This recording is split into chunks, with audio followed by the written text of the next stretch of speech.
he llegado a los 29 años en el Banco Santander, vicepresidente ejecutivo, ganando una pasta, comité de dirección de un banco de 30.000 empleados, tal. Y digo, joder, soy la hostia, considero tal. Pero luego de repente miras al lado tus referentes y ves, joder, este es un unicornio, este ha vendido su empresa por 130 millones y dices, joder, pues... Cabeza de ratón, ¿no? El pringao soy yo, ¿no? Total. Quiero emprender, quiero tal. Y me acordé de ese Pablo de 22 años, digo, ya emprendí con 34 años y bueno, pues el primero fue Clickars, tuve bastante suerte, ¿no? Pero fue ese momento de decir, ¿y qué pasa si va mal? Bienvenidos, bienvenidas a un episodio más del podcast de B-Levels. Hoy es un episodio muy, muy especial porque tengo aquí a mi izquierda a cofundador, co-CEO de B-Levels. Tu marido, ¿no? Por delante. Mi marido, lo primero.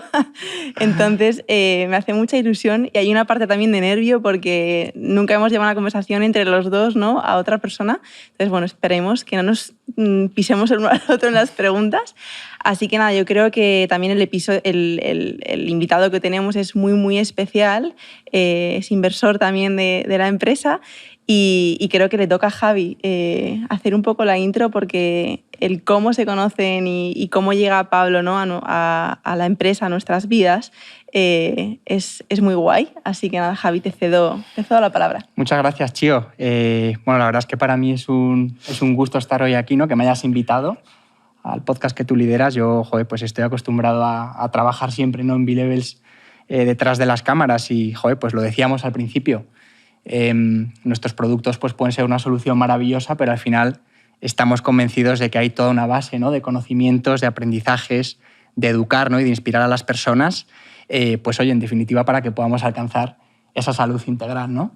Y ese es uno de los motivos por los que tenemos hoy con nosotros aquí a Pablo Fernández, ¿no? Que para muchos de vosotros será una persona ya conocida, ¿no? Por su faceta como inversor, también como empresario, ¿no? Con compañías muy exitosas como Clickars, Clickalia o ClickDrive, ¿no? Y también por todas las cuestiones relacionadas con tu faceta deportiva, ¿no? Con esos 6 récord Guinness que has conseguido, ¿no? A lo largo de los últimos años. Entonces, nada, Pablo, no me enrollo más. Nos encantaría que, bueno, pues te presentaras tú brevemente y también yo creo que sería genial que contaras cómo fue ese momento en el que nos conocimos tú y yo. Bueno, lo primero, gracias y con muchas ganas de ver cómo evoluciona este podcast, que espero que sea útil, ¿no? Para todos los que nos escuchan y que por lo menos todo el mundo salga con 3 o 4 consejos de cómo mejorar la salud, que es importantísimo, ¿no? Pero sí, o sea, yo creo que la forma en la que nos conocimos, yo creo que eso debería estar como en un caso de estudio, ¿no? De cuando B-Levels tenga un caso de estudio como startup de éxito, ¿no? De cómo captar inversores, porque al final es un caso curioso en el cual yo era cliente antes de ser inversor, sin conocer muy bien la compañía, ¿no? Y la forma en la que nos conocimos fue igual de curiosa que maravillosa, ¿no? Porque esto era febrero del año 2022 y yo 3 días antes de batir mi 5º récord Guinness de nadar 36 horas seguidas en una piscina, de repente mi médico, que era el doctor Antonio Hernández, ¿no? Sin saber también que era uno del equipo fundador de B-Levels, me envía todo lo que tengo que tomar, ¿no? Que tenía que tomar Keto Sport, ¿no? Para tomar grasas saludables durante las 36 horas. Y yo lo dejé para el final y digo, bueno, me meto en Amazon y lo compro ahí en el último minuto y de repente me meto y digo, no queda nada. O sea, el producto fundamental de mi reto no lo puedo comprar. Esto es un sábado a mediodía, el reto es el lunes y no hay nadie que me pueda servir, ¿no? Y de repente, pues claro, se lo digo a Antonio, se lo digo también a Indica Montiel, que era mi nutricionista en ese momento, y la verdad que te contactaron a ti y a John y me llaman a los 2 minutos, no te preocupes, que hemos hablado con los fundadores y CEOs de B-Levels y estaba justo Javi corriendo, pero ha dejado todo, se ha ido a un almacén, ha conseguido que le abran y te va a llevar los paquetes de Keto Sport, no te preocupes, que tu récord Guinness no va a estar en peligro, ¿no? Y a las pocas horas apareces en mi casa con los paquetes y es esa parte un poco de servicio, orientación al cliente, ¿no? Entonces nos conocimos ahí brevemente en la escalera y me acuerdo de las palabras que era como, oye Pablo, céntrate en el reto, que es lo importante, aquí tienes el producto, que vaya todo bien, pero cuando acabes te pido que te robemos 15 o 20 minutos porque nos gustaría contarte el proyecto, ¿no? Y eso, esta experiencia que Javi y yo tuvimos, la cuento a muchos emprendedores, ¿no? Que al final hay que las oportunidades, ¿no? Y la suerte de habernos conocido te pilla, pero te tiene que pillar trabajando y currando y con esa orientación al cliente. Así que, bueno, súper feliz, primero de ser cliente, porque los productos yo los sigo utilizando hoy, pero sobre todo de ser inversor, ¿no? En una empresa que creo que está cambiando las cosas, ¿no? Eso es, sí, yo recuerdo que fue brutal, ¿no? Estaba yo corriendo por el Pardo. No, perdona. Estabas entrenando conmigo en el gimnasio. Perdona, ¿eh? Porque yo dije... Sí. Porque... Primera discusión de matrimonio en podcast. Pero estábamos entrenando y me dijo, tía, o sea, me tengo que pirar. Y yo como, tú, es nuestro único... No teníamos hijo. Y yo como, tú, es nuestro momento. Sábado por la mañana estamos entrenando. ¿Cómo que me dejas aquí? Y te piraste, ¿sabes? A lo mejor luego me fui corriendo y pasé por el Pardo, ¿no? Lo que sea, pero yo me acuerdo perfectamente porque dije, bueno, creo que es importante, no sé, hay un tío por ahí importante, ¿sabes? Pues yo recuerdo que fue una conversación breve ahí en las escaleras de tu casa, no sé si fueron como 15 minutos o así, y efectivamente yo cuando iba en el coche iba pensando en la oportunidad, ¿no? Qué maravilloso sería que Pablo pudiera ser socio de nuestra compañía. Y recuerdo un poco lo que acabas de comentar, ¿no? A ver cómo hago, ¿no? Para poder meterle ahí la coletilla en un momento que además está pensando absolutamente en otras cosas. Y fue, joder, justo después del récord, nos recibiste en tus oficinas en ese momento en Clicars y no pasaron ni 48 horas y la operación ya estaba cerrada. Así que gracias por apoyarnos desde ese momento. Y gracias por permitirme invertir, que está siendo un éxito, Bill Levels. Pablo, yo quería, bueno, vamos a dividir un poco la entrevista en tres partes, ¿no? Como lo primero un poco historia personal, porque a mí me llama mucho la atención, ¿no? De todas tus facetas como todas tan brillantes. Entonces, vamos a empezar por ahí, luego tocaremos un poquito más el mundo deportivo y finalizaremos más con la parte de emprendimiento. Entonces, lo primero que te queríamos preguntar, Pablo, es, nosotros tenemos un hijo muy pequeño, ¿no? De 1 añito, y lo hablamos un montón, ¿no? Tío, ¿cómo hacemos para inculcar esa cultura en casa de inquietud, de interés por las cosas, ¿no? y de querer, pues eso, igual también a nivel profesional o estudiando, salirse un poco de la rueda del hámster, ¿no? Al final somos los dos, cada uno en su campo, emprendedores, ¿no? Y nos encantaría que nuestro hijo pues, tenga mucha pasión por lo que hace. Entonces, Pablo, ¿a ti cómo lo hicieron tus padres, ¿no? O si es que fueron tus padres que te marcaron mucho en este sentido, para... Sí, o qué es lo que viviste, ¿no? Sí. En tu infancia, ¿no? Para que luego tengas tanto inquietud e interés por, ¿no? Y hayas brillado tanto en facetas tan distintas, ¿no? Sí. Bueno, mis padres lo hicieron muy bien. Yo soy el segundo de 5 hermanos, somos una familia numerosa. Y mi madre era enfermera en el 12 de octubre, mi padre era mecánico en Iberia, antes había sido futbolista, también profesional. Y justo el año en que yo nací, ellos dejaron sus trabajos y se dedicaron, y todavía siguen haciéndolo hoy, a ser misioneros cristianos de la iglesia, ¿no? Entonces dejaron todo y desde entonces viven de la caridad y lo que les da las parroquias, lo que da la iglesia, para ayudarse a crear comunidades cristianas, ayudar socialmente en comunidades, ¿no? Y justo yo nací y justo ese año pues, nos fuimos a la primera ciudad, a Jaca, en el norte de España, cuando era prácticamente un bebé, y desde entonces he vivido en más de 8 ciudades. Tengo 8 colegios en el libro de escolaridad y he vivido esa vida un poco itinerante, donde el cambio es una constante y no hay que tener miedo, ¿no? Y a mí eso me ha marcado y a mis hermanos, ¿no? Esa parte un poco que también yo luego creo que me ha ayudado hablabais antes de que los dos sois emprendedores, ¿no? Y como emprendedor tienes que gestionar el cambio y la incertidumbre constantemente, ¿no? Y en mi vida el cambio era una constante y siempre que pasaba algo, que pues, no había dinero para final de mes o a veces nos tenían que dejar en casas de acogida porque se iban a una misión, ¿no? Y siempre que había una incertidumbre, siempre decía, no, Dios proveerá, ¿no? Esa parte un poco que yo creo que es el optimismo que tiene que tener un emprendedor. Entonces a mí eso me marcó mucho y luego como mi padre era deportista, siempre nos inculcó a todos los hermanos los valores del deporte, ¿no? Por ejemplo, evidentemente el fútbol, ¿no? Que nos enseñó, pero luego también el ir a la montaña, o sea, y con muy poco dinero, o sea, dormíamos en una tienda de campaña, comíamos los saltamontes que cazábamos por ahí en el campo, ¿no? Entonces, esa cultura de que no hace falta tener dinero, te vas a la montaña y bebes de un manantial, comes lo que puedas por ahí, ¿no? Pues sí que me dio un poco esa idea de espíritu aventurero, de que en la vida no hace falta, de que con pocos recursos puedes sacarle partido, ¿no? Entonces yo creo que esa experiencia me me ayudó mucho. Dicho eso, lo digo también para tampoco obsesionarse con vuestro hijo. Bueno, mi hermana mayor tiene 9 hijos, yo todavía no he tenido hijos, pero quiero tenerlos. Y luego también, hagas lo que hagas, luego un hijo puede salir, o sea, tu impacto es determinado, pero sí que es verdad que yo soy mucho más de que se educa más con lo que se hace y lo que tu hijo ve que no con lo que dices, ¿no? Entonces, esa parte de predicar el ejemplo, ¿no? Por ejemplo, en mi casa, pues no...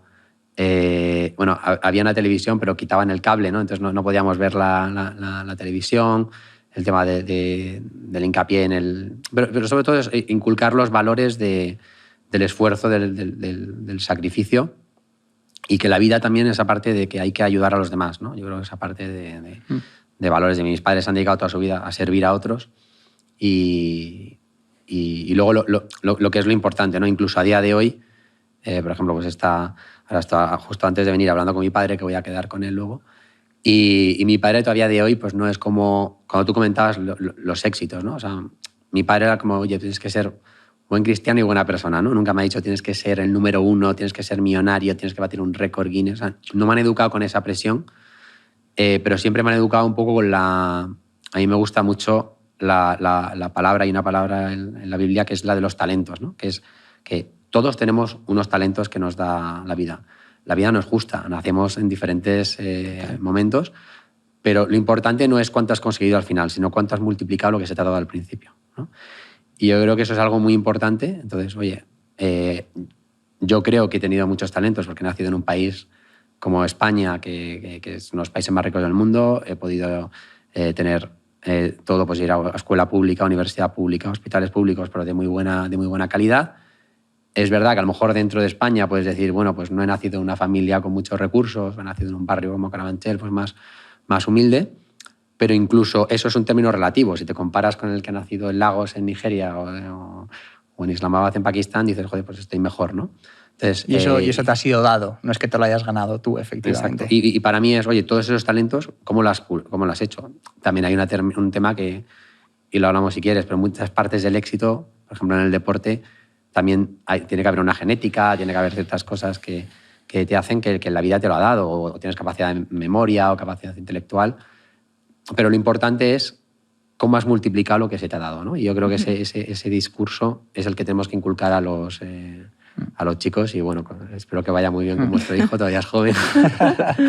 Pero es el ejemplo, y estoy seguro que con vuestro ejemplo va a tener muy buenos referentes. Sí, has tocado un tema ahí que me ha llamado bastante atención. Bueno, el hecho de que seáis una familia numerosa, en mi caso es igual, justo el doble. Yo soy el quinto de 10 hermanos. Y yo sí que, tengo el recuerdo clarísimo, ese aspecto que tú has explicado, ¿no? Que es como el minimalismo en la vida, ¿no? El decir, oye, cuántas circunstancias, y probablemente las que más recuerdo tienen que ver con ese camping a lo loco, ¿no? Que nos hicimos un fin de semana, o ese momento en el que nos metieron a todos, yo qué sé, en la parte de atrás del jardín, ¿no? Y nos montábamos ahí nuestras propias aventuras, y realmente es ahí donde sucedieron pues, un montón de cosas, ¿no? Que yo diría que también me han configurado, ¿no? Como persona. Y en ese sentido, yo creo que también los emprendedores tendemos a querer buscar, no sé, como atajos, ¿no? Fórmulas mágicas, inspirándonos también en, pues yo qué sé, en gente que ha tenido éxito, ¿no? Que lo ha hecho antes, ¿no? Y yo creo que muchos pues somos lectores, ¿no? Y nos gusta, oye, pues me leo la biografía de determinadas personas, ¿no? Y al final uno va aprendiendo y va viendo que efectivamente la fórmula mágica quizás no existe, ¿no? Sobre todo cuando ves que los patrones de éxito de unos y otros y sus historias, ¿no? Y cómo lo lograron, literalmente no tienen absolutamente nada que ver, ¿no? Entonces, yo quería preguntarte quiénes son esas personas, ¿no? Que a ti más te han inspirado, ¿no? Y por qué. A ver, primero, evidentemente... mis padres, ¿no? Por su vocación y todo. Luego también mi hermano, o sea, de los 5 hermanos, yo era el número 2 y el número 3 era un hermano con el que me llevaba un año. Y bueno, desafortunadamente él falleció con 18 años, ¿no? Con un ataque al corazón. Pero él era como más inteligente que yo, más brillante, mejor deportista, ¿no? Y siempre yo creo que es la persona que más he admirado, ¿no? Claro. Y que todavía admiro a día de hoy, ¿no?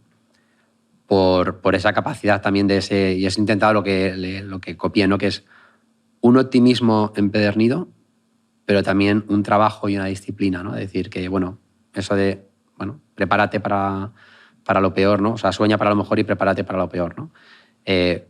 Porque yo con todo este tema de los role models y todo, al final está muy bien, ¿no? Pero tú te puedes leer un montón de libros o puedes ver cómo Cristiano Ronaldo tira las faltas o Michael Jordan tira los... ¿no? Tal, pero es como... Eso no te va a hacer mejor, ¿no? Lo que tienes que hacer es practicar. Y entonces eso lo que te hace es te motiva para cuando suene el despertador a las 5 de la mañana levantarte todos los días, ¿no? Pero hay que levantarse, ¿no? Y hay que tener esa disciplina. Y luego hay mucha gente a lo largo de mi vida como deportista, como emprendedor. Por ejemplo, pues como deportista, bueno, Rafa Nadal para mí es un gran referente. Además, tengo la suerte de que invertió en Clicalia también. Y esa parte de tener como esa humildad, ¿no? Pero al mismo tiempo ese trabajo, ese sacrificio, ¿no? Y el tema de que cada punto de partido, o sea, que eso es algo que aplicas para el deporte, para los negocios, para todo, ¿no? Que es no te centres en pensar cómo estaré dentro de 6 meses, un año, tal, sino es como el siguiente punto, ¿no? Y haya pasado lo que haya pasado en la vida, todo se puede revertir, ¿no? Es decir, siempre hay una oportunidad de dar la vuelta a las cosas, ¿no? Entonces, de vive el presente, ¿no? No te obsesiones por el pasado o el futuro y eso me obsesiona. Luego, otro aprendizaje también muy interesante de Rafa Nadal, no sé si os habéis fijado, pero que él cuando está sentado jugando al tenis siempre pone la botella en un determinado sitio. Sí, tienes un método. Entonces, hay una parte ahí, yo por ejemplo eso lo he aplicado mucho, ¿no? De intentar, cuando nado, cuando trabajo, todo como pequeñas obsesiones, pero que te hacen sentirte seguro de estoy en casa, estoy como en... ¿Podrías contar alguna? ¿Algún toque de esos? Mira, hay uno, por ejemplo, que es yo todos los exámenes de mi vida, siempre los 10 minutos antes y los momentos importantes, también retos de natación, siempre he escuchado la misma obra de música clásica, siempre, que es el segundo movimiento del concierto para piano y orquesta con 2 pianos de Mozart, ¿no? En re menor. Pues siempre escuchaba la obra, son 9 minutos 52 segundos, siempre. Y eso me generaba una tranquilidad de decir, es como, siempre que escucho esa obra, es como decir, voy a tener éxito, me va a ir bien. Y la escuché en la universidad, la escuché antes de los retos, la sigo escuchando antes de los retos importantes, ¿no? Como anclajes, ¿no? Esto me ancla a... Sí. Que es una tontería, podría ser cualquier otra, ¿no? Pero el tema es tener unas rutinas o tener ciertas cosas. Y luego lo otro del deporte, a mí me inspiró mucho como nadador, cuando leí la historia de Michael Phelps, que él entre Atenas 2004 y Beijing 2008 entrenó todos los días del año durante 4 años. O sea, no se saltó ni un solo día, ni cuando estaba enfermo, ni cuando era su cumpleaños, ni el día 1, ¿no? Eso no es sano ni es recomendado.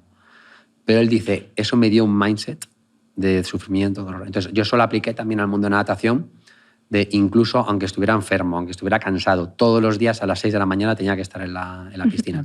Incluso aunque hubiera salido por la noche, de hecho ha habido veces que he salido de fiesta y directamente eran ya las 5:30 y yo despidiéndome, me tengo que ir a nadar, ¿no? A nadar directo. A nadar directo. Además, creo que instalaste una piscina, ¿no? Tienes una piscina en las oficinas. Sí, ¿no? sí, la instalé en la empresa porque al final, claro, necesitaba nadar más de 3 horas al día. Y la anécdota curiosa, en ese momento estaba en Clicars y instalamos la piscina en medio de la fábrica, ¿no? Entonces, imaginaros ahí pues, todos los mecánicos con los coches, y de repente llega un loco ahí a las 6 de la mañana a ponerse ahí a nadar con el frío. Pero yo creo que también eso, volviendo a lo que decíamos de los hábitos y la disciplina, ¿no? Que la gente se fija en el output, que es, joder, el éxito, ha vendido su empresa, ha hecho esto, tal, pero la gente, lo importante es el input, lo que tú controlas, ¿no? Que es todos los días madrugar, todos los días hacer ese ejercicio, todos los días hacer eso y disfrutar ese proceso, porque el output tú no lo controlas, no sabes lo que va a pasar, el éxito no está garantizado porque depende de muchísimos factores, pero lo que sí depende de ti es el cada día levantarte, seguir tus procesos, y abrazar abrazar el proceso, el camino y no el destino, que es incierto, ¿no? Y Pablo, no sé si quieres preguntar tú algo, Javi. ¿No? A ver, digo, Pablo, vienes del mundo, o sea, has hablado de que tu padre era futbolista, ¿no? Entramos en deporte, ¿no? Entramos en deporte, sí, pues te he dicho, no sé si quieres intervenir algo. Pero yo, bueno, por lo que he leído de ti y tal, creo que también le diste caña al triatlón. Entonces, no sé si empezaste por fútbol, triatlón, cómo llegas a la natación, ¿no? Y lo haces eso, una especialidad de tu deporte. Sí. Bueno, yo empecé con el fútbol, ¿no? Y con mis hermanos y mi padre, que era fútbol.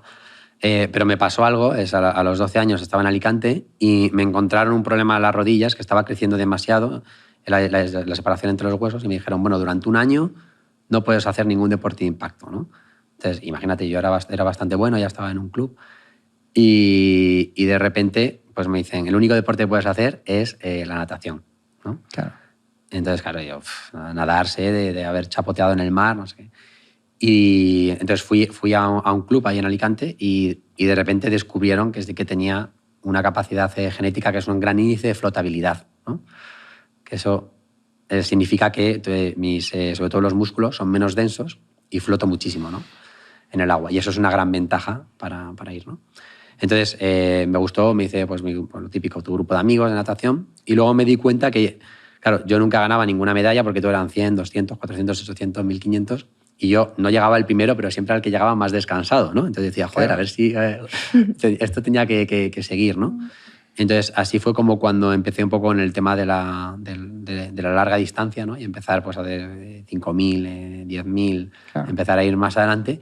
Y me di cuenta que donde era competitivo era a partir de 25 claro. kilómetros, ¿no? Pero Pablo, de ahí a convertirte en la primera persona del mundo que nada 35 kilómetros entre las Islas Vírgenes y Puerto Rico, creo que es, sí.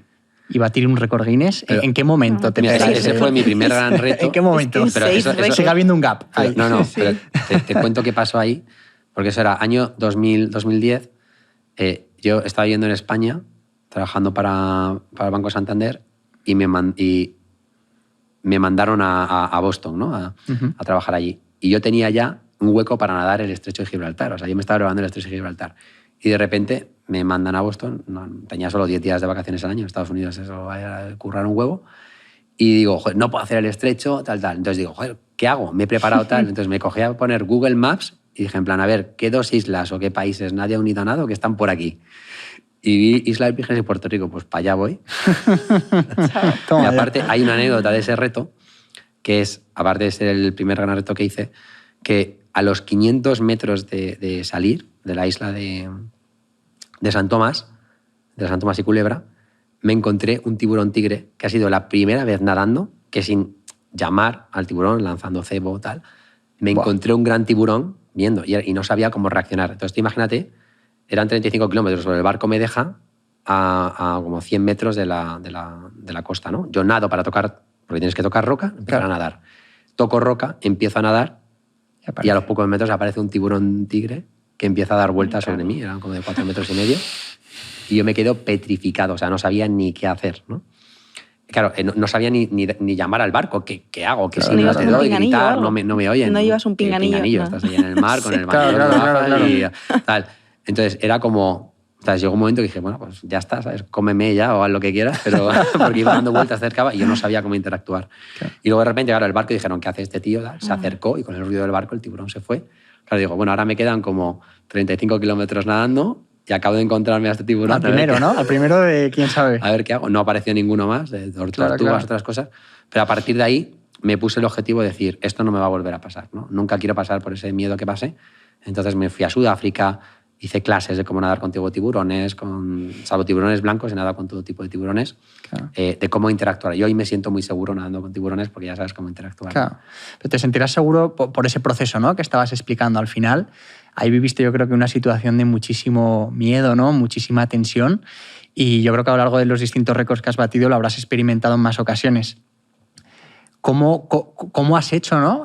O si tienes algún tipo de, no sé, de proceso para manejar esa situación de miedo, ¿no? Sobre todo cuando dices, oye, es que ha ocurrido en los primeros 500 metros. ¿Qué ocurre, ¿no?, durante el resto de la travesía para manejar esa situación? Pues la gestión del miedo se ha ido evolucionando.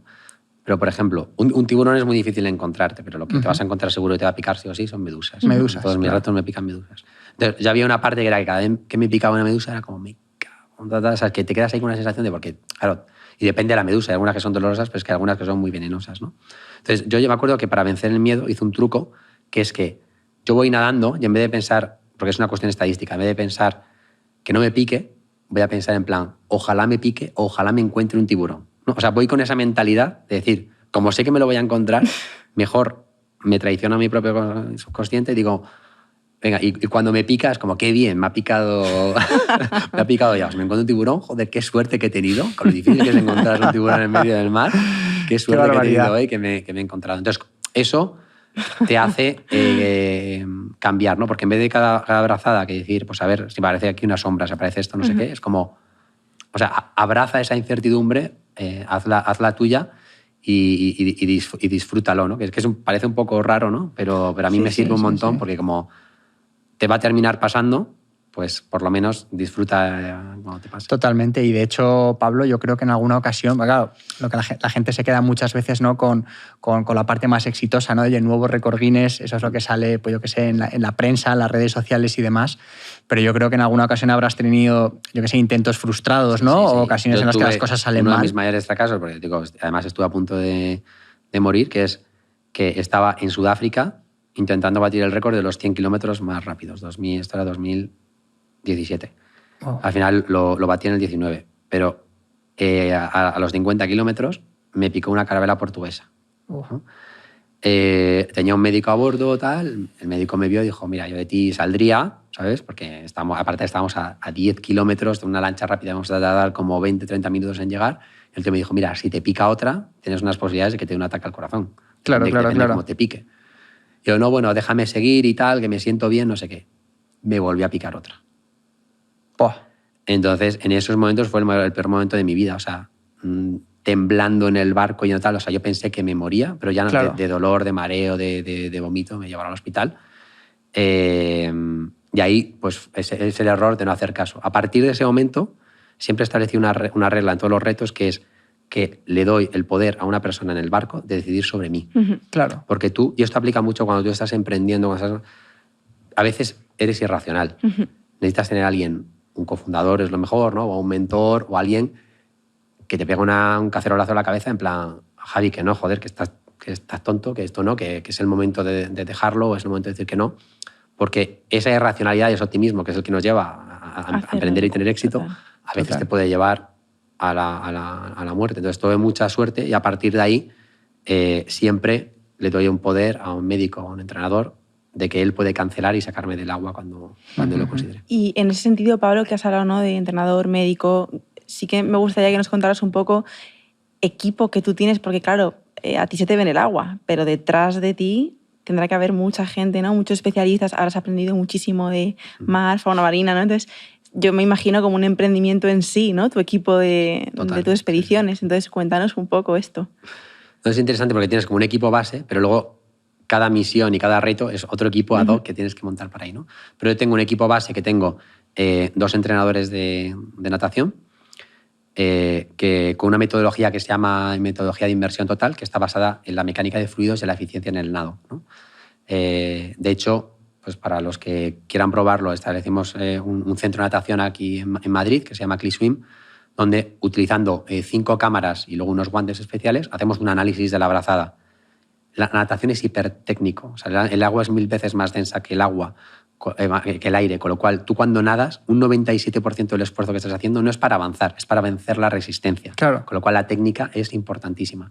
Pues con estas cámaras y este software de visualización mejoramos hasta un 10 o un 15% la velocidad de un nadador. Y yo esta metodología es la que he utilizado y me ha hecho, por darte un caso muy curioso, en el último reto que hice de la mayor distancia en 24 horas en la piscina, 104,3 kilómetros, el reto estaba en 103,8. O sea, tenía que hacer más o menos 500 metros más, que era, pues prácticamente era como un 0,4% de mejora, ¿no?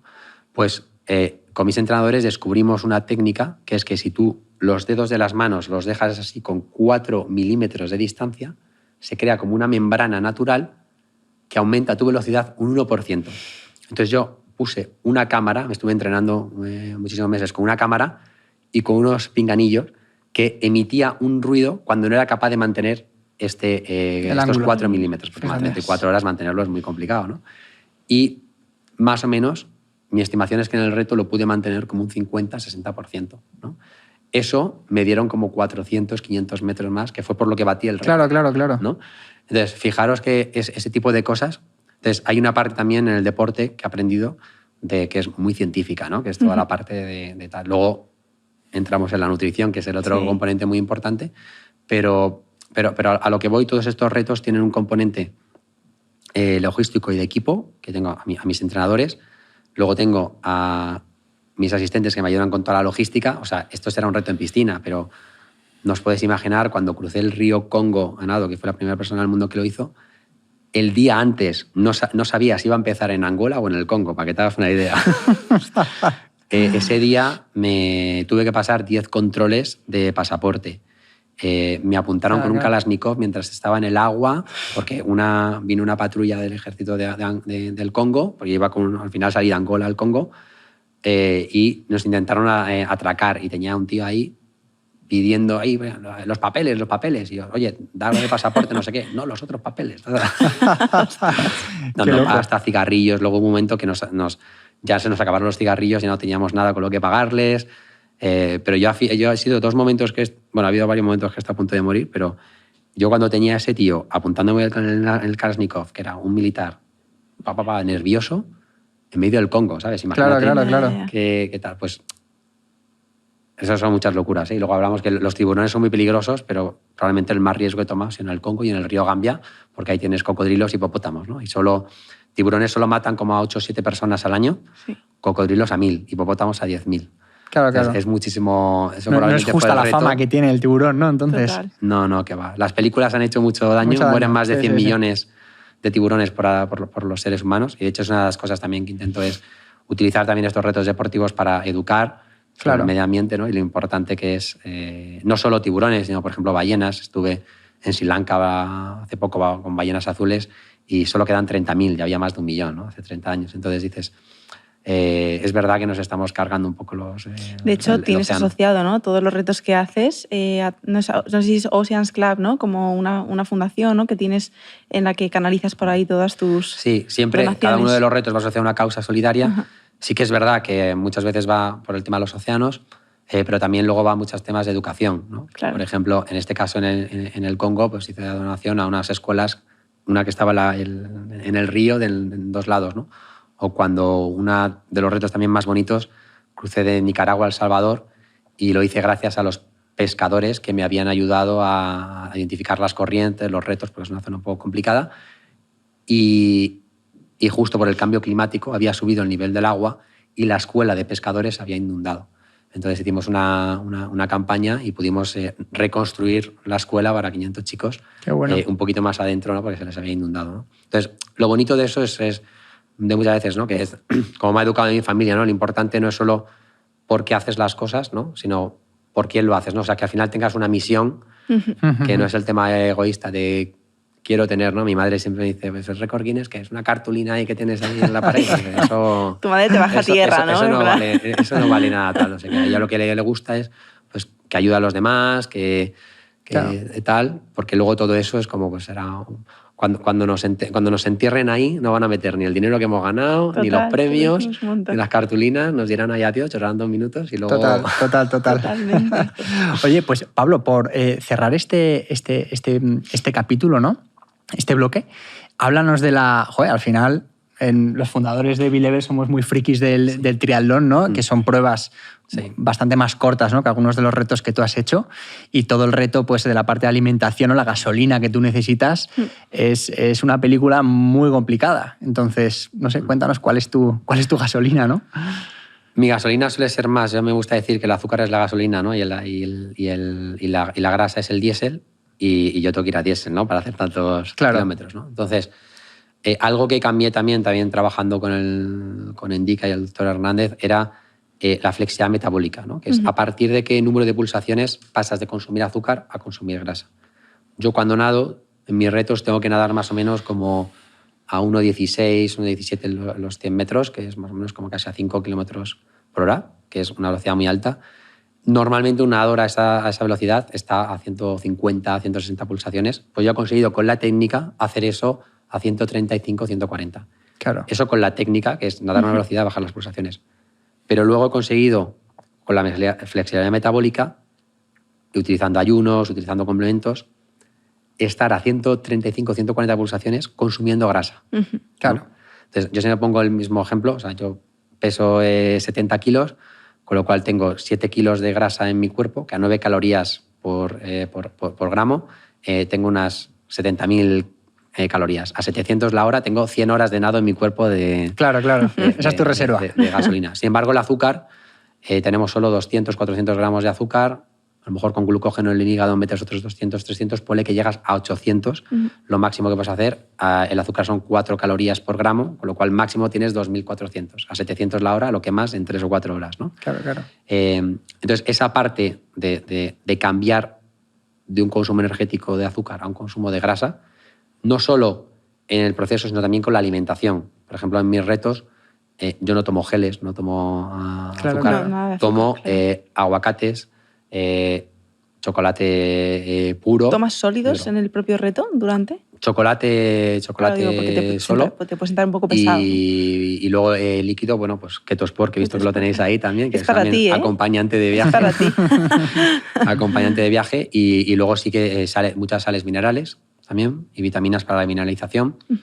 Pero sí. Y eso, por ejemplo, en los retos, fíjate que a mí imagínate que cuando tenías 20 y 30 horas en el agua, te duele todo, estás quemado, te han picado medusas, tal, y pierdes la sensación. O sea, para mí la motivación es como, ¿y qué voy a comer en la siguiente parada? ¿No? Claro. Que hay dos tipos, de aguacate o chocolate, ¿no? Normalmente Sí, es lo tampoco que... tienes una Tampoco carta, es que sea ¿sabes? un menú, pero me motiva mucho. Y luego al final me pongo a pensar, digo, bueno, después del reto, me imagino, hago como un paso virtual sobre el supermercado, comprando toda la comida basura que no me he podido tomar en la preparación, como un helado de turrón o lo que sea, que es como mi mayor vicio, en esas cosas, ¿no? Pero sí, la alimentación es súper importante, la suplementación, no solo en el momento sino la preparación de tu cuerpo antes, ¿no? Con ayuno, complementación. Y eso, Pablo, en tu día a día, por aterrizarlo un poco, porque al final eso, suplementación, hemos hablado de la alimentación en los retos, pero ese día a día tuyo, ¿cómo es? Para que la gente lo entienda un poco. ¿Haces 4 comidas, 2, te haces ayunos de 24 horas? O sea, no sé si nos puedes especificar un poquito más esto.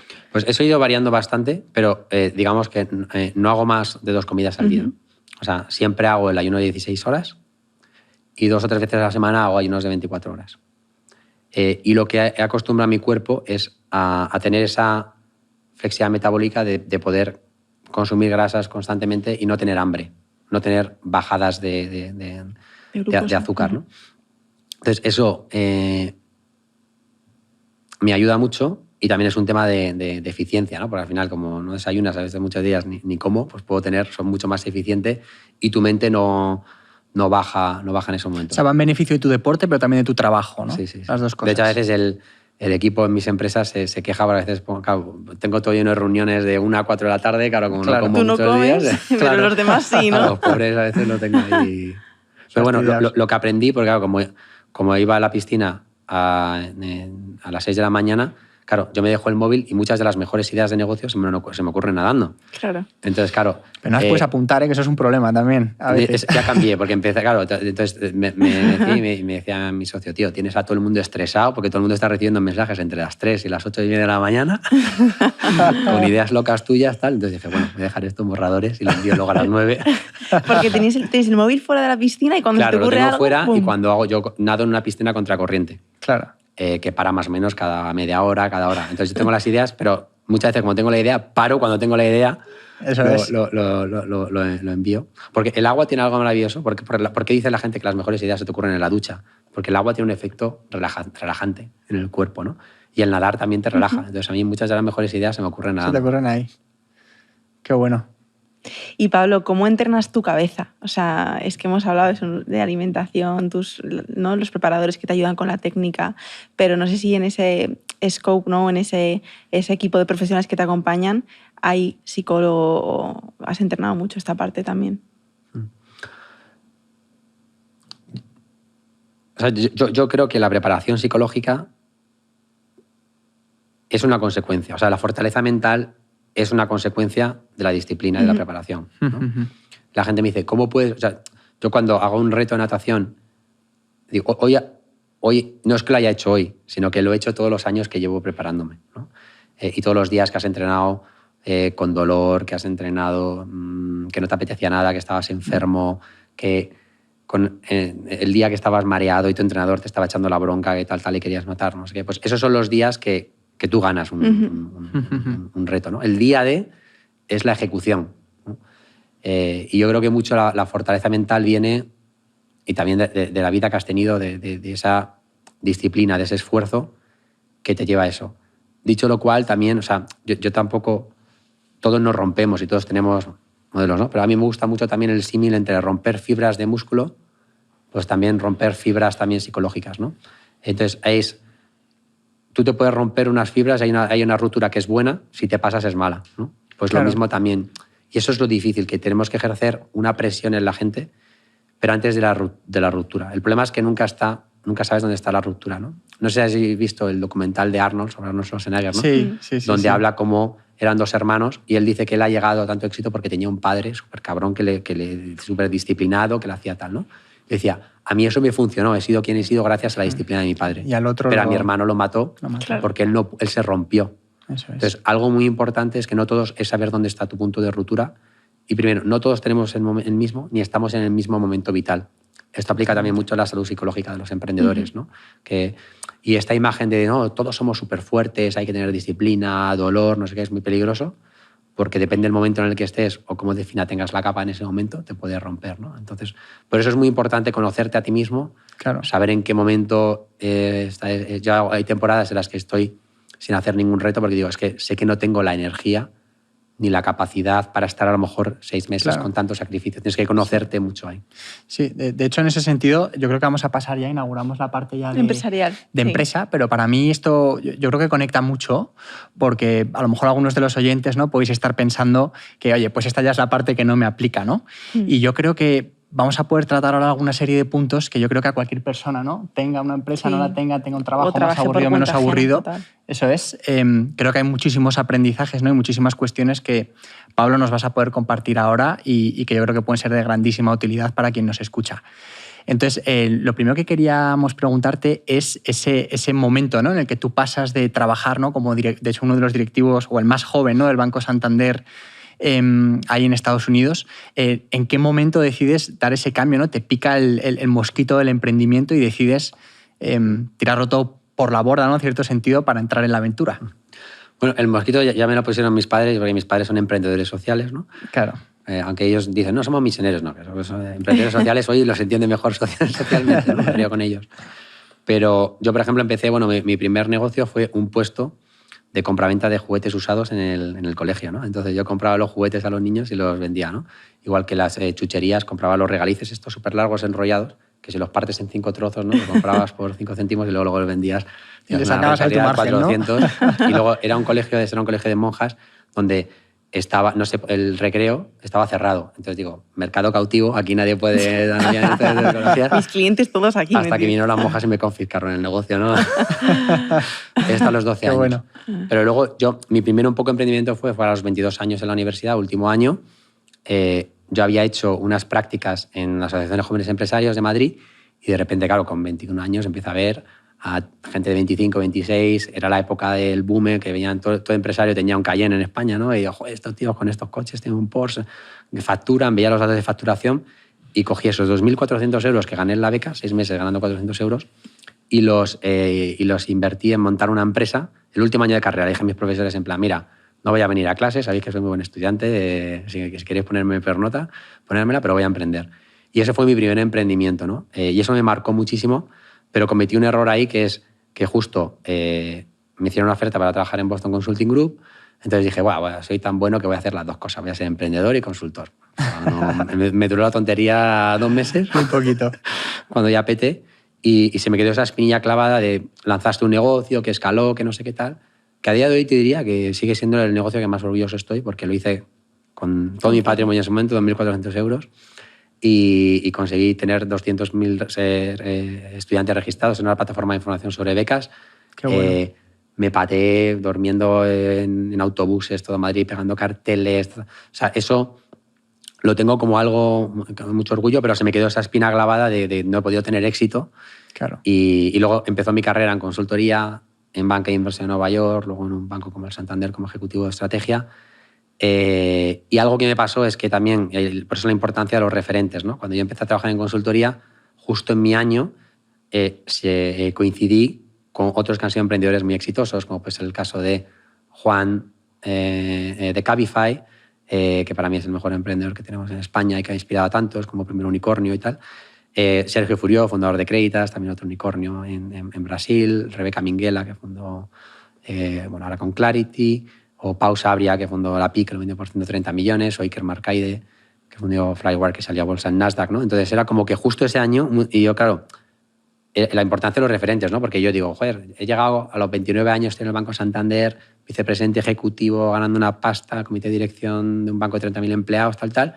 Y digo, joder, soy la hostia, considero tal. Pero luego de repente miras al lado tus referentes y ves, joder, este es un unicornio, este ha vendido su empresa por 130 millones y dices, joder, pues... Cabeza de ratón, ¿no? El pringao soy yo, ¿no? Total. Y eso es la importancia de los referentes, ¿no? De rodearte siempre de gente mejor que tú para empujarte, ¿no? Entonces a mí me picó mucho el gusanillo, y cuando yo estaba en Estados Unidos, el mayor negocio del Banco Santander ahí era financiar coches. Entonces ahí uno de nuestros mayores clientes es una empresa que se llama Carvana, que ahora vale 50.000 millones y vende coches online, ¿no? Entonces yo vi eso y dije, joder, esto no existe en España, no existe en Europa, hay que hacerlo, ¿no? Y luego me inspiró un emprendedor que se llama Tom Dando, que es billonario, y es el banco, compramos su empresa por 1.000 millones, y él tenía 30 y pico años, y era el único empleado del banco billonario, ¿no? Entonces dije, joder, entre esos referentes dije, quiero emprender, quiero tal. Y me acordé de ese Pablo de 22 años, digo, ya emprendí con 34 años, con más experiencia, con más recursos. Y bueno, pues el primero fue Clickars, que tuve bastante suerte, ¿no? Pero fue ese momento de decir... Y a mí algo que me ayudó, que había mucha gente, es cuando emprende, dice, ¿y qué pasa si va mal y que no sé qué, no? Entonces, yo me acuerdo con un profesor de la Escuela de Negocios ahí en Boston, que estaba y tal, y me dijo, en plan, dice, mira, Pablo, tú no has llevado nunca ningún negocio, no sé si esto te va a ir bien, porque has estado ahí haciendo bullshit, PowerPoint, Excel y tal, que te ha ido muy bien, pero dice, pero eso se paga muy bien. Dice, ¿qué es lo peor? O sea, si lanzas y no te va bien, vuelves a hacer PowerPoint, claro. Y Excel, que eso se paga muy bien, joder. Entonces me dijo, pues tienes razón, ¿no? Y no tenía hipoteca, no tenía hijos. Entonces digo, este es el momento que no tengo nada que perder, me lanzo. Y luego el otro es pensar que digo, yo siempre pienso y digo, haga lo que haga, quiero ser el héroe de mi yo de 8 años y mi yo de 80 años, ¿no? Entonces, pues pensaba, digo, joder, cuando tenga 80 años y mire hacia atrás, ¿de qué me voy a arrepentir? Digo, me arrepentiré de no haber seguido ese sueño que tenía de emprender, ¿no? Así que me lancé, eso era 2016, cuando montamos Clickars. Sí. Y después de bueno, efectivamente, te lanzaste a la piscina, ¿no? Y efectivamente, pues, las cosas salieron bien, ¿no? En el caso de Clickars, pues lograste crear una compañía que, bueno, pues valió cientos de millones de euros, ¿no? Y además lograste cerrar el círculo, lograste llegar hasta la venta, luego iniciaste Clickalia. O sea, sé que es un proceso extremadamente complejo, ¿no? Pero sería muy interesante si puedes compartir con nosotros, no lo sé, 2 o 3 ingredientes, ¿no? Que tú has considerado o que consideras, ¿no?, fundamentales en tu experiencia para lograrlo. O sea, yo en este tema de las recetas todo va con comillas, ¿no? Porque no hay ninguna receta básica. Así es.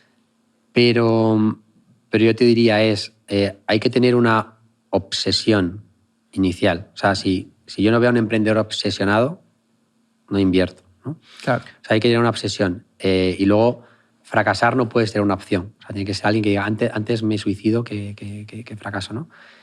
Y hay una parte que es... Hay un elemento de suerte, ¿no? Mucho. Pero hay una parte también de flexibilidad del emprendedor, ¿no? De que lo importante no eres tú ni la idea, sino es el resultado. Y estar pivotando muy rápido en lo que haces. Luego, si emprendes por primera vez, siempre recomiendo tener un cofundador, porque emprender solo es difícil. Luego ya, más adelante, ahora ya con la tercera, sí que lo estoy haciendo solo.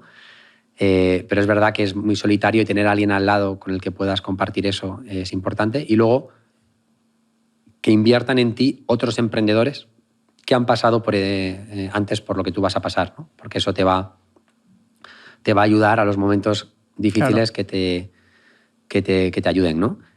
y poco más. O sea, y echar muchas horas, rodearte de gente buena, pero sobre todo porque todo eso son generalidades, ¿no? Yo creo que al final es capacidad de sufrimiento y disfrutar del sufrimiento. O sea, igual que nadando disfruto cuando me pican las medusas o cuando me encuentro un tiburón, Claro. pues también tienes que ser capaz de disfrutar, porque la vida de un emprendedor está llena de... Hay momentos muchos más difíciles.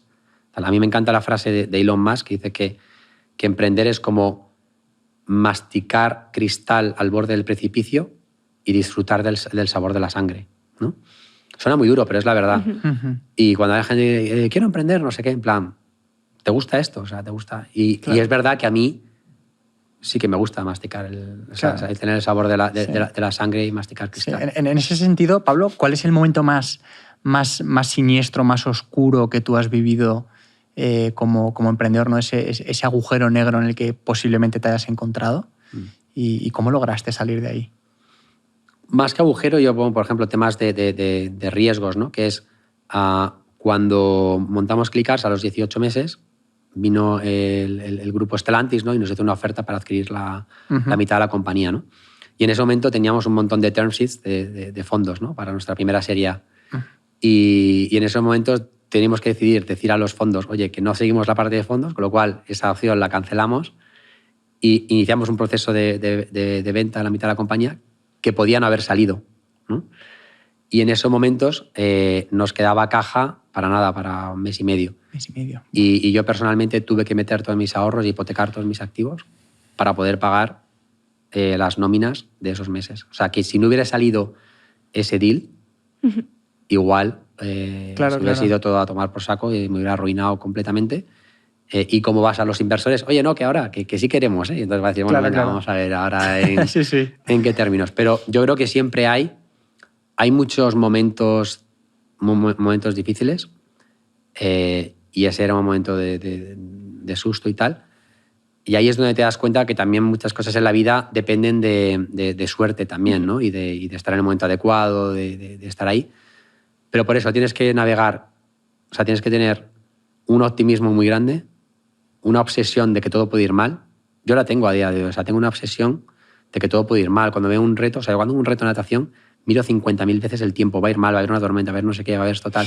Claro. Hoy en día, aunque esté ya por mitad... O sea, lo peor, la complacencia es el peor enemigo de un emprendedor o un atleta. O sea, si no estás obsesionado porque todo salga bien, luego nada se va a salir bien, o sea, que luego todo va a salir mal. Pero es esa obsesión y esa preparación la que va a hacer que para cuando las cosas salgan más, que estés preparado, ¿no? Y luego tener esa flexibilidad de, ¿no ha salido esto? Pues plan B, plan C, plan D.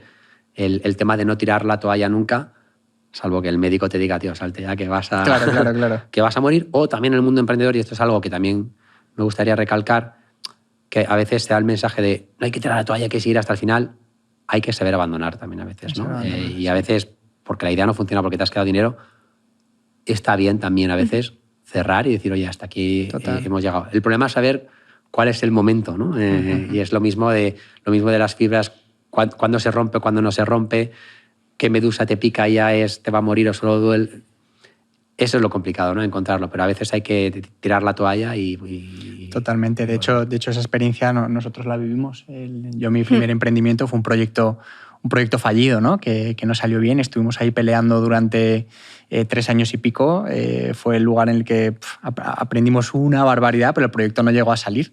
Y precisamente, yo ahora mirando para atrás veo clarísimo que B-Levels es lo que soy porque nació en ese caldo de cultivo, ¿no? Y realmente, pues, tuvimos esa capacidad de decir, oye, pues hasta aquí llegamos, ¿no? Y vamos a por otra cosa nueva. Eso sí, la adicción a querer crear cosas nuevas, esa ya sí que no la quitaba nadie. En mi cabeza no contemplaba volver a lo de antes. Sí, de hecho me encanta escucharte, Pablo, porque yo muchas veces... Claro, o sea, yo convivo con Javi y Javi es un tío que va por la calle y va viendo ideas, ¿no? Y literalmente tiene una obsesión. Y yo alguna vez me he enfadado con él, tipo, tío, o sea, no sé, estamos aquí cenando genial y tú estás pensando en la idea y estás haciendo números de cuánta gente está comiendo aquí y yo, tío, está el pescado buenísimo, ¿no? Y el otro, yo estoy flipando, o sea. Y es verdad que cuando escucho a gente como tú, digo, vale, como que me ayuda a entenderlo un poco mejor, ¿no? Porque al final... Gracias, Pablo. Es verdad, o sea, esa energía masculina que es muy potente y yo también la tengo porque también me mola, ¿no? Pero es otra cosa, pues a veces no la he entendido, ¿no? Y es verdad, o sea, hay que entenderlo, si no... También te complementas, ¿eh? Porque también si tienes... Son dos, a veces siempre está bien que uno tenga más prudente, que uno sea más racional, total. otro más irracional, porque hay que saber... No, y nosotros nos casamos con la empresa esa que se estaba yendo a tomar por saco, Sí, yo sí. dejando la abogacía y montando un gimnasio. Sí, o sea, sí. Fue como, vale, no sabemos la semana que viene qué va a ocurrir. Total, fue riesgo por todos los lados. Pero bueno, lo pasamos bien. Sí, total. Sí, de hecho, me alegra mucho lo que has comentado y creo que es un grandísimo comentario de cara a la audiencia, ¿no? La cuestión del equipo cofundador. Yo fue otra de las lecciones que también me llevé y fue una de mis primeras obsesiones, ¿no? Con el proyecto de B-Levels, es decir, quién va a estar aquí alrededor, quiénes van a cofundar con nosotros la compañía. Y fue bueno, pues cuando hablando con el doctor Antonio Hernández, también con John Prada, que son los socios fundamentales, ¿no? de este proyecto, y lo mismo, ¿no? Mirando para atrás veo clarísimo que ha sido, siempre se lo digo a Chío, que ha sido uno de mis grandes éxitos fue conseguir alinear, ¿no? a esas personas para sacar adelante el proyecto y mirando hacia adelante pues veo que tuvo todo el sentido del mundo, que podemos acometer con mucha ilusión pues todo lo que viene por delante. Sí, ¿no? Igual que se dice que elegir a tu pareja es la decisión más importante de tu vida, yo siempre me gusta decirle a los emprendedores que un partnership, ¿no? De socios, de cofundadores, es como un matrimonio pero sin sexo. Total. ¿no? Porque compartes todo, tienes todo y hay un tema también de pensar, mira, nadie controla el éxito que va a tener un proyecto, pero al menos decir, me lo estoy pasando bien con la persona en la que estoy, ¿no? O sea, es el viaje. Tú no sabes si el matrimonio se va a haber hijos, no va a haber hijos, si alguno se te va a morir, te van a pasar mil y un cosas, desgraciadamente, en la vida. Pero es alguien con el que quiero iniciar el viaje, ¿no? Y con el que voy a disfrutar el viaje. Pues también para emprender, ¿no? Claro. Y no solo tu cofundador, sino esa parte de miembros del equipo, ¿no? Yo, cuando entrevisto a una persona, siempre me planteo para el equipo, si me encerrara en una habitación sin ventanas durante un año con esta persona, ¿nos mataríamos o sobreviviríamos, ¿no? Claro. Y si la respuesta es nos mataríamos, es que no es la persona, ¿no? Porque tienes que pasar tantas horas y tiene que ser alguien al que también admires, ¿no? Yo tengo mucha suerte con mi socio Alistair, fundador de Clicalia, que o sea, somos como hermanos de distinta madre, ¿no? Como decimos, ¿no? Y tenemos esa relación que además ha funcionado muy bien porque nunca hemos sido coceos de un proyecto, ¿no? Si mientras yo estaba en Clicars, él estaba en Clicalia, pero sin embargo compartimos todo y nos hacemos ver el uno al otro, oye, te estás equivocando por aquí, te estás equivocando por allá. Y eso es muy difícil de encontrar, con lo cual cuando encuentras algo así, eso es oro, hay que agarrarse a eso. Totalmente. De hecho, en ese sentido, hay varios asuntos, ¿no? Que cuando uno gestiona un proyecto, que son como esos hitos fundamentales, ¿no? Uno sé que acabas de explicar, que es, oye, la selección de esos cofundadores, ¿no? Luego está la idea, luego está la cuestión del equipo, ¿no? Quiénes van a ser las personas que van a llevar eso a cabo. Y luego está, pues, momentos, ¿no? Muy relevantes, como es el momento en el que tomas la decisión de decir, oye, esto es un negocio que yo quiero gestionar a largo plazo, ¿no? O exit como el que tú has vivido con una de tus compañías, ¿no? Entonces, es una pregunta un poco abierta. No sé, Pablo, ¿nos puedes contar en alguno de esos puntos cómo lo enfocas tú, ¿no? O qué ha sido relevante para ti, pues no lo sé, a la hora de contratar a ese equipo, elegir quiénes son, a la hora de decidir si vender o no tu compañía? O sea, sí que me gustaría recalcar algo, que es el tema de las decisiones con tus socios, ¿no? Tu cofundador, porque o sea, a lo largo de una vida de startup, o sea, ponte que tomas 3 decisiones importantes al día. Son 1000 decisiones al año, 10 años. Son 10.000 decisiones que vas a tener que tomar, ¿no? Entonces, nunca vas a acertar, nunca vas a saber, ¿no? Pero siempre tienes que esa parte un poco de estar comprometido, de no echar en cara al otro la decisión de todo, pero vas a tener que tomar muchas decisiones a lo largo de tu vida, ¿no? Entonces, lo importante es decidir en cada momento lo que tú creas que tienes que hacer y no obsesionarte. O sea, volviendo un poco también al ejemplo del tenis, ¿no? o el baloncesto. O sea, al final, un jugador de tenis de los mejores de la historia han fallado el 45% de los puntos, los han fallado, ¿no? Claro. O Michael Jordan falló el 70% de los tiros que tira a canasta, ¿no? Pero lo importante no es eso, lo importante es no tienes que acertar en todas las decisiones, tienes que acertar en algunas. Es verdad que hay algunas decisiones, has comentado el tema de la venta a la compañía, pues es verdad, cuando nos llegó la oferta por la compra de Clickars, al final siempre te planteas, oye, ¿debo de vender ahora o esto puede ser gigante? Tal. También depende También digo que hay más gente que se ha arrepentido de no vender que de vender, ¿no? Y cuando es tu primera empresa sí que te cambia la vida porque te amplía, ¿no? Y como fue en mi caso, yo quería hacer muchas cosas. Entonces es como, bueno, pues he vendido una, pues ahora ya puedo lanzar otros proyectos siendo yo inversor, puedo lanzar mi propio fondo, puedo lanzar yo mis proyectos, puedo lanzar mi fundación. Sí que es verdad que yo creo que en España vendemos muy pronto, ¿no? O sea, y yo creo que el reto que tenemos en el ecosistema, ahora que hay más emprendedores en serie, y es un poco donde me siento identificado yo, ¿no? Que es decir, bueno, pues ahora ya, bueno, la primera la vendí porque, o a lo mejor hacer un secundario que te dé un poquito más de tranquilidad, pero esa ambición de decir, oye, ¿por qué no vamos a crear, que para mí es un poco también una de mis motivaciones, ¿no? Que dentro de 10 años del IBEX 35 pues haya mínimo 10 o 12 empresas que han sido startups o scale-ups, ¿no? Claro. Que eso nos falta, ¿no? Tenemos mucha distancia todavía entre los unicornios que hay ahora y todavía las empresas del IBEX, ¿no? Pero yo creo que ese gap lo vamos a cortar seguro y cada vez hay emprendedores que nacen con una ambición mayor. Dicho lo cual, y todo eso está muy bonito, pero es verdad que yo recomiendo a todos los emprendedores que tienes todo el riesgo en tu empresa, tal, oye, pues un éxito, un secundario importante en algún momento determinado te da una tranquilidad financiera que no es un todo nada, ¿no? Y que eso también es importante porque los emprendedores nos estamos jugando nuestro patrimonio, nuestra vida constantemente. Yo creo que todo el mundo puede ser rico si tiene paciencia, ¿no? Al final, si vas invirtiendo 100 euros al año, pues a los 70, 80 tendrás millones, ¿no? Y probablemente antes, si se va un poco mejor. Pues aquí es un poco lo mismo, ¿no? Creo que uno de los valores que hemos perdido en la sociedad es esa paciencia. Queremos inmediatez en el éxito, ¿no?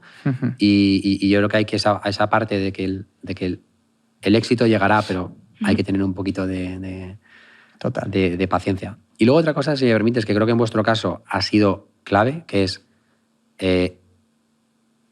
no habéis estado en eventos, en premios, en cosas, ¿no? Entonces creo que se ha creado todo un entorno de folclore y de ferias en el mundo del emprendimiento, donde la gente está jugando a ser emprendedor y está de evento en evento y no está en la oficina con tus empleados fabricando, produciendo, vendiendo a clientes, ¿no? Y creo que también eso ha hecho bastante daño, ¿no? Entonces yo creo que tenemos que volver otra vez al emprendedor que monta la sociedad con 3.000 euros, que se pone a vender a sí mismo, que se pone a hacer tal.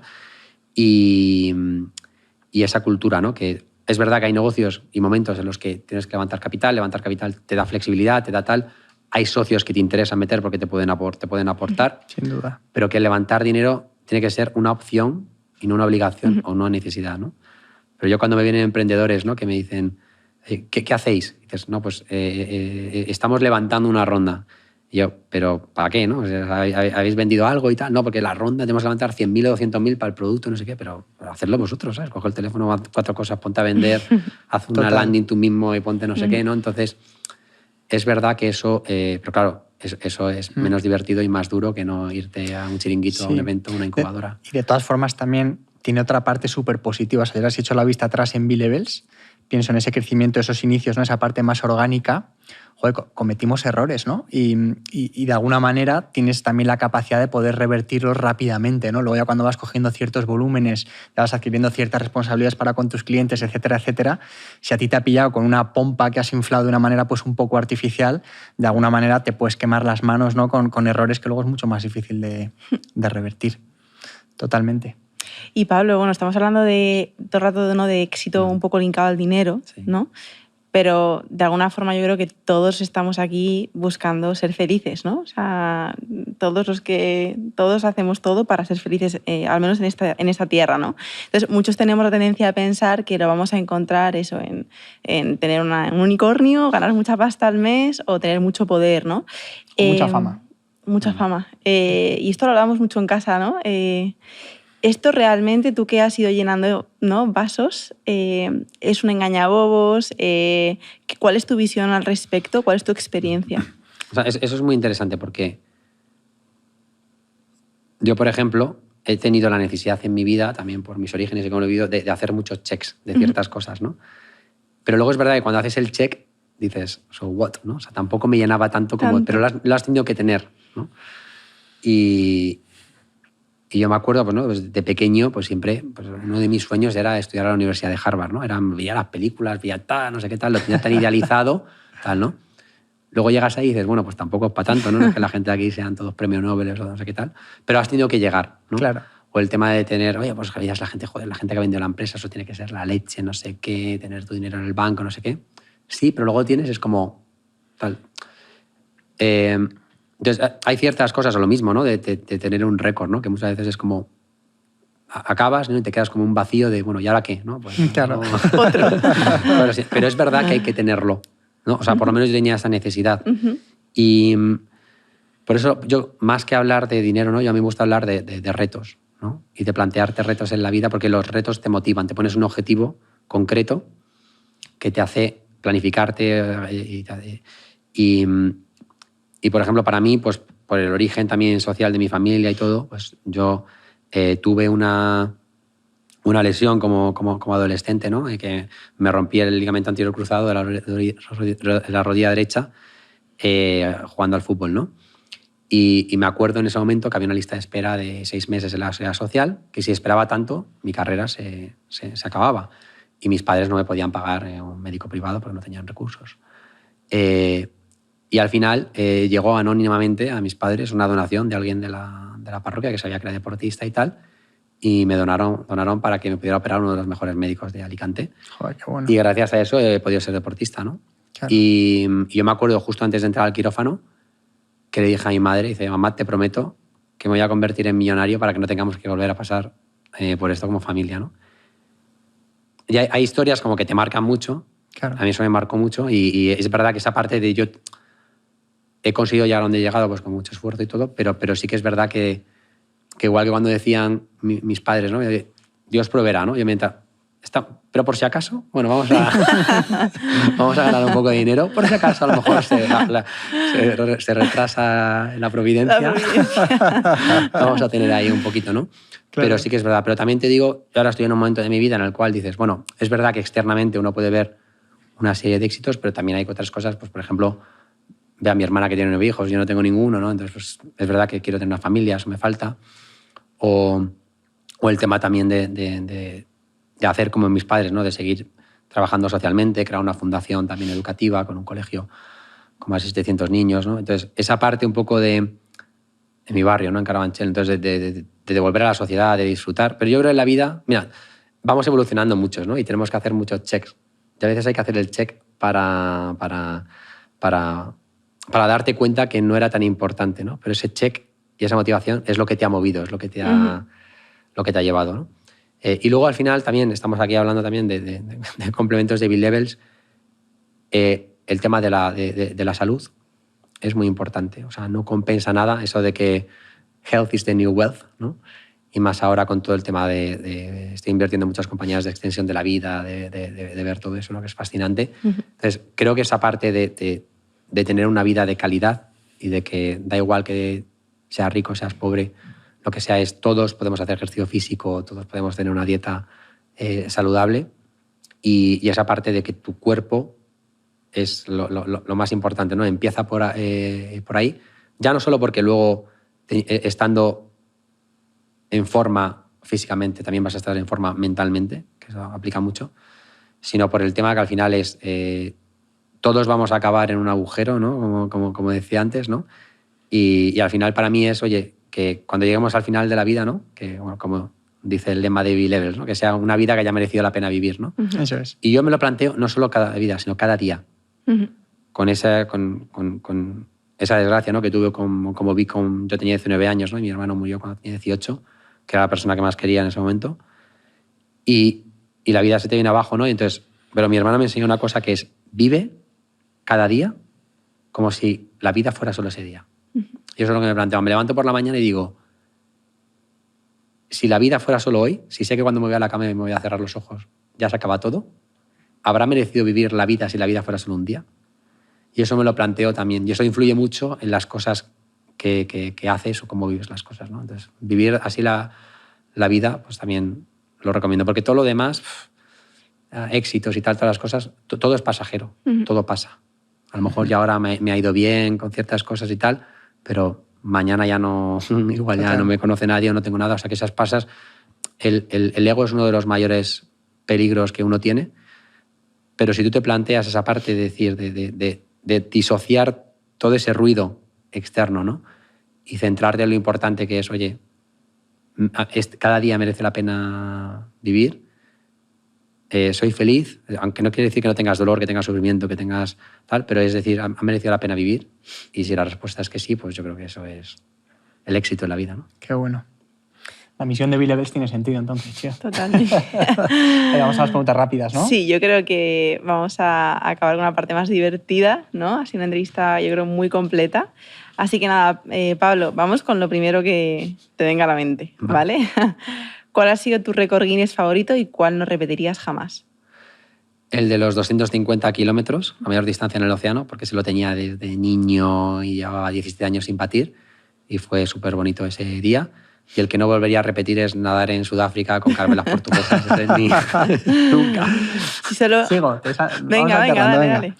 Si solo pudieras hacer una última expedición, ¿dónde sería y por qué? Interesante.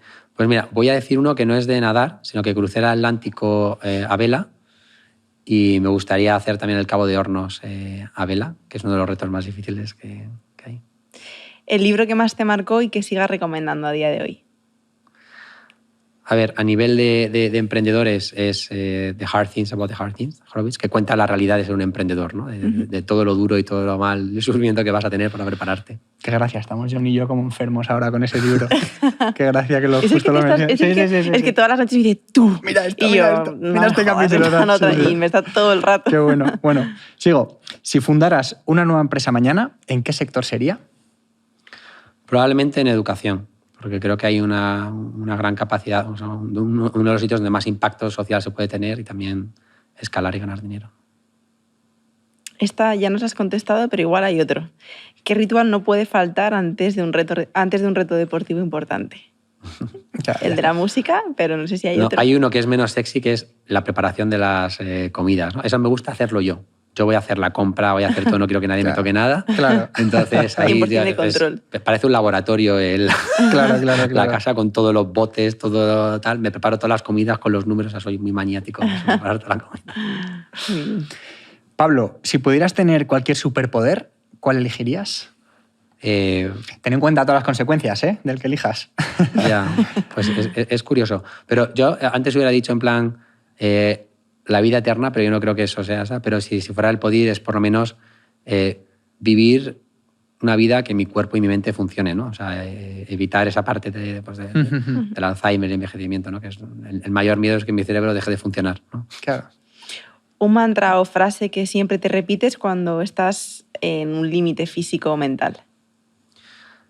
Siempre puedo dar una abrazada más. ¿Qué es lo primero que haces después de batir un récord o cerrar un buen negocio? Ese momento de vacío, ¿no? Que decíamos antes. A ver, pues después de batir un récord, normalmente es beber y no inmediatamente, pero sí tener una buena comida de cosas que no he podido tomar antes, ¿no? ¿Helado de turrón? Helado de turrón o tableta de turrón. De Gijona, que he vivido en Alicante muchos tiempos ahí, muy buenos, que es mi mayor vicio. Y luego cuando cierro un negocio, me gusta a veces como reflexionar solo y dar las gracias, a ser consciente de que si has hecho algo, no es por ti. ¿Sabes? Es que ha tenido que pasar aquí, porque muchas veces es como, he conseguido esto, somos la hostia, no sé qué tal, se celebra. Pero ser consciente de toda la gente y ser agradecido de todos los que te han ayudado a llegar hasta ahí. Una curiosidad sobre ti que no hayas compartido en alguna entrevista, en alguna conferencia, que nos puedas compartir. Está la jodida. Por ejemplo, algo que no digo mucho, es verdad que, por ejemplo, yo empecé a estudiar arquitectura y a los 3 meses lo dejé, ¿no? O sea, dejé la carrera, mi primera carrera. Y es curioso, ¿no? Que ahora soy el presidente de la empresa que más casas reforma y vende con cientos de arquitectos. Claro, ¿no? claro. Cuando soy un arquitecto frustrado. ¿no? Qué bueno. Qué buena. Vamos a la última, Pablo. Te vamos a pedir un consejo como cliente y como inversor para todo nuestro equipo de B-Levels, que espero que todos escuchen esta entrevista. Como cliente y como inversor. Sí. Sí, ¿qué Para les, el qué les equipo. dirías a nuestro equipo, ¿no? Para que dar continuidad a lo que estamos construyendo, ¿no? Aquí en B-Levels. El principal sería no perdáis vuestra esencia. O sea, las empresas crecen y tienen diferentes necesidades, pero hay una esencia de valores de humildad, frugalidad, servicio al cliente, flexibilidad. Eso no perderlo nunca. O sea, esos valores fundacionales es lo que te tienen que acompañar ahí. Y creo que lo tenéis, entonces agarraros a eso Amarrarlo bien. y no perderlo y eso no creeros el éxito y tal y seguir a pico pala todos los días. Y luego, como cliente, si pudierais meter en una pastilla todos los complementos, pues en vez de las 20 y pico pastillas que me Es tomo una al día, petición habitual. Es que una que me petición tomo al habitual. día, Sí, que evitar la el tomarme gente que me 1000 ve, cosas, ¿no? mi madre y mi padre, en plan, Pablo, ¿para qué te tomas tantas pastillas? Sí. Eso seguro que no es bueno. Total. Y yo, mamá, que me lo dice el médico, joder, que me lo dice... De hecho, bueno. nacimos un poco con esa obsesión, Sí. entonces estamos en ello. Bueno, paso a paso. Pues nada, yo creo que pedazo de entrevista. Mil gracias, Sí. Pablo. Muchas gracias, A Pablo, por vosotros. todo. Y nosotros lo hemos superado como matrimonio, tío. Sí, ahí estamos. A ver si me vuelves a Así que invitar. nada, gracias. Nada, un placer. Pues nada, That's it, ¿no? sí, ya está. Vale. Gracias, Pablo. Nada, oye, muy bien. Sí, yo creo que ha estado fenomenal. ¿Te ha gustado la...? Bueno, es que te haces un montón, entonces...